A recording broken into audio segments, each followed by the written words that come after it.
మన దేశంలో కులమతాలకు అతీతంగా ప్రతి ఒక్కరికీ రామాయణం గురించి ఎంతో కొంత తెలిసే ఉంటుంది. టీవీలు, సినిమాల పుణ్యమా అని అందులో ముఖ్యమైన ఘట్టాలన్నీ గుర్తుండే ఉంటాయి. వాటిలో సంజీవని పర్వతం కథని ఓసారి కలుసుకుందాం.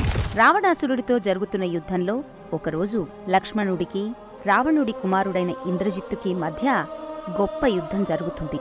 అందులో ఇంద్రజిత్తు విసిరిన ఓ ఆయుధానికి లక్ష్మణుడు మూర్ఛపోతాడు. తెల్లవారేలోగా లక్ష్మణుడు మూర్ఛ నుంచి తేరుకోకపోతే అతను చనిపోవడం ఖాయమని తెలుస్తుంది. ఇంతలో సుసేనుడనే రాజవైద్యుడు సంజీవని అనే మూలికని కనుక తీసుకురాగలిగితే లక్ష్మణుణ్ణి బతికించవచ్చని చెబుతాడు.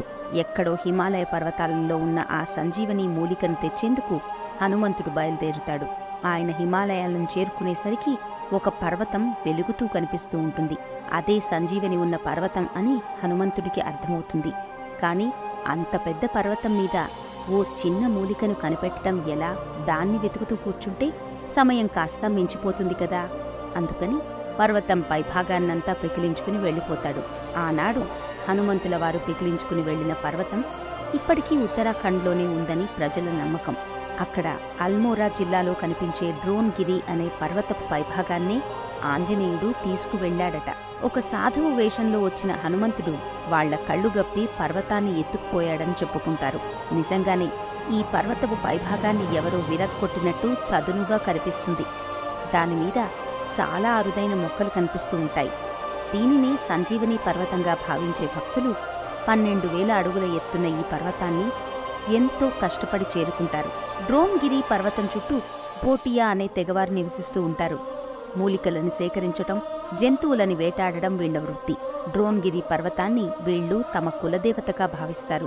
ఆ పర్వతాన్ని దేవ్ ప్రభాత్ పేరుతో పూజిస్తారు. డ్రోన్గిరి పర్వతానికి ఏమాత్రం నష్టం కలిగినా ఊరుకోరు. అందుకే ఆ పర్వతాన్ని విరక్కొట్టిన హనుమంతుడంటే డ్రోన్గిరి ప్రజలకు చాలా కోపం.